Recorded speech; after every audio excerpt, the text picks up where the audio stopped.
আসসালামু আলাইকুম।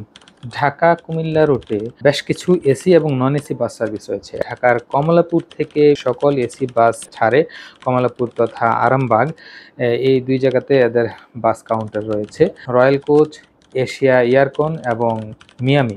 রয়্যাল কোচটা যায় ঢাকার কমলাপুর থেকে সরাসরি কুমিল্লার শাসনগাছা পর্যন্ত বা শাসনগাছা থেকে আবার এই কমলাপুর পর্যন্ত চলে আসে বা আরামবাগ পর্যন্ত চলে আসে। আর এছাড়া এশিয়া এয়ারকন এবং মিয়ামি এই ২টা বাস যায় ঢাকার কমলাপুর তথা আরামবাগ থেকে কুমিল্লার পদুয়ার বাজার বিশ্ব রোড হয়ে জাঙ্গালিয়া পর্যন্ত।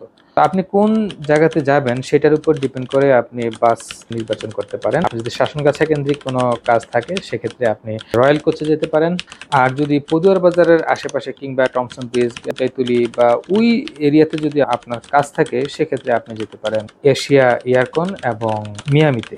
এছাড়া আপনি যদি নন এসির কথা বলেন, নন এসি ঢাকার সায়দাবাদ থেকে এশিয়া লাইন এবং তিশা সার্ভিস ছেড়ে যায়। আর এশিয়া লাইন ঢাকার সায়দাবাদ থেকে সরাসরি চলে যায় শাসনগাছা পর্যন্ত।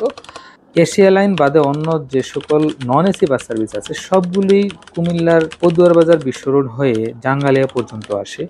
নন এসির মধ্যে এশিয়া ট্রান্সপোর্ট এবং তৃষা ট্রান্সপোর্ট নামের দুটি বাস সার্ভিস ঢাকার কমলাপুর তথা আরামবাগ থেকে ছেড়ে চলে যায় কুমিল্লার উদ্দেশ্যে। এগুলো কুমিল্লার পদুয়ার বাজার বিশ্ব রোড হয়ে জাঙ্গালিয়া বাস স্ট্যান্ড পর্যন্ত যায়। বর্তমানে এই ২০২৫ সালে ঢাকা টু কুমিল্লা রুটের এসি বাসের ভাড়া ৩৫০ থেকে ৪০০ টাকা করে। এছাড়া নন এসি বাসের ভাড়া ২০০ থেকে ২৫০ টাকার মধ্যে।